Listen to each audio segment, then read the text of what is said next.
Et voici ma chronique internationale, 5 minutes chaque semaine pour comprendre l'actualité du monde et pour décrypter les enjeux internationaux. Aujourd'hui nous partons au Soudan pour comprendre la guerre civile qui traumatise les populations qui pensaient avoir tourné la page des violences suite à la révolution du 11 avril 2019 contre le président soudanais Omar el-Béchir. L'Organisation internationale pour les migrations, l'OIM, l'organisation est liée aux Nations Unies, a alerté la planète sur la situation humaine au Soudan. Selon l'organisation, le Soudan se situe à un point de rupture catastrophique et cataclysmique. Sans une action immédiate, globale, massive et coordonnée, nous risquons d'être témoins de la mort évitable de dizaines de milliers de personnes dans les mois à venir. Cette sonnette d'alarme nous invite alors à nous pencher sur cette guerre civile au Soudan, une guerre trop peu évoquée aujourd'hui dans les médias.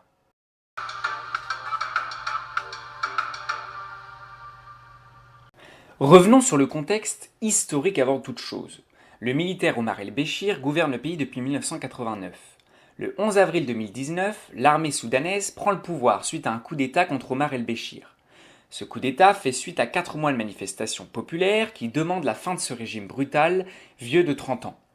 Un conseil de souveraineté est alors mis en place. Ce conseil de souveraineté ne doit durer que 2 ans avant que le pouvoir ne soit donné au peuple avec de nouvelles élections présidentielles.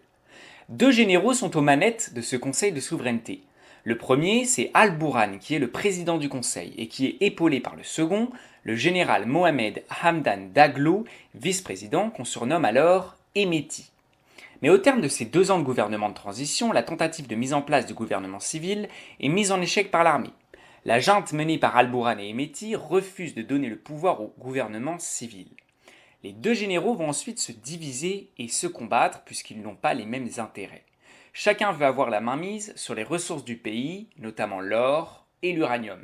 Hemeti s'appuie lui sur notamment la FSR, Force de soutien rapide, un groupe paramilitaire qui avait été régularisé par Omar el-Béchir, je le rappelle, le président du pays de 1989 à 2019. Al-Bourhan, lui, s'appuie sur l'armée régulière soudanaise et il ne conçoit pas que la richesse du pays soit gérée par un groupe paramilitaire comme celui des Métis. Ce désaccord violent entre les deux chefs militaires est la cause des horreurs de la guerre qui sévit aujourd'hui au Soudan. Effectivement, la population soudanaise se retrouve alors au centre de la violence entre les deux groupes militaires qui se battent le pouvoir.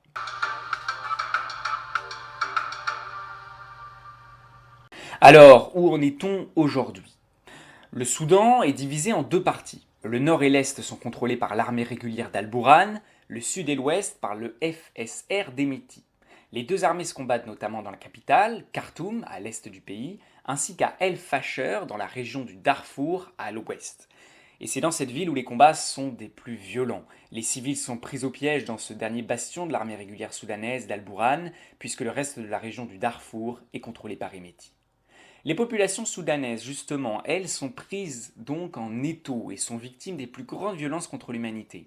L'ONU parle de plus de 15 000 morts depuis le début de la guerre en avril 2023. Mais ces chiffres semblent bien en deçà de la réalité.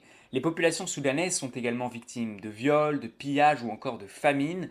Pour tenter d'échapper à ces violences, plus de 10 millions de Soudanais ont tenté de prendre la fuite depuis un an en se dirigeant vers le Soudan du Sud ou encore en Égypte où 50 000 Soudanais sont arrivés depuis le début du conflit. L'arrivée massive de ces populations aux frontières des pays de la Corne de l'Afrique ont encore du mal à s'organiser. Les personnes fuyant la guerre et la violence du Soudan, leur pays, se retrouvent parquées dans des camps en attendant leur statut d'exilés.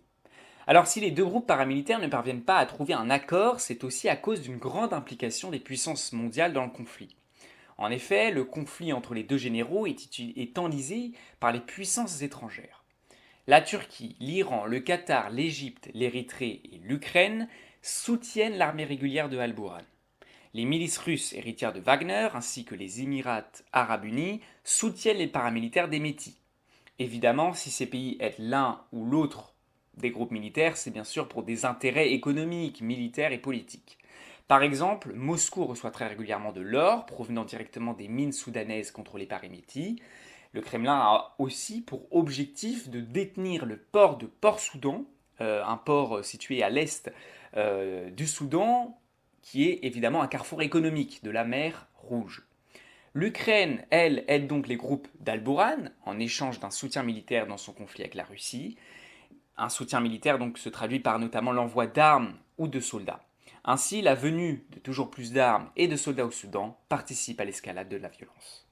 Alors pour aller plus loin et pour mieux comprendre cette guerre civile au Soudan, je vous invite à aller lire l'interview du 29 avril 2024 de Jean-Marc Gravellini, spécialiste des enjeux sécuritaires et de développement dans la zone sahélienne, publiée sur le site internet de l'IRIS, l'Institut de Relations Internationales et Stratégiques, intitulé Guerre civile au Soudan, une mobilisation tardive de la communauté internationale. Vous pouvez également aller regarder l'essentiel du dessous des cartes sur Arte, notamment l'émission du 16 avril 2024 qui est intitulée Soudan, deux petits points, la guerre oubliée. Et puis pour mieux comprendre les mouvements des populations face à ces violences, je vous conseille d'aller écouter le grand reportage de RFI du 15 juillet dernier qui explique l'accueil difficile des migrants à Renk, ville du Soudan du Sud sur la frontière avec le Soudan.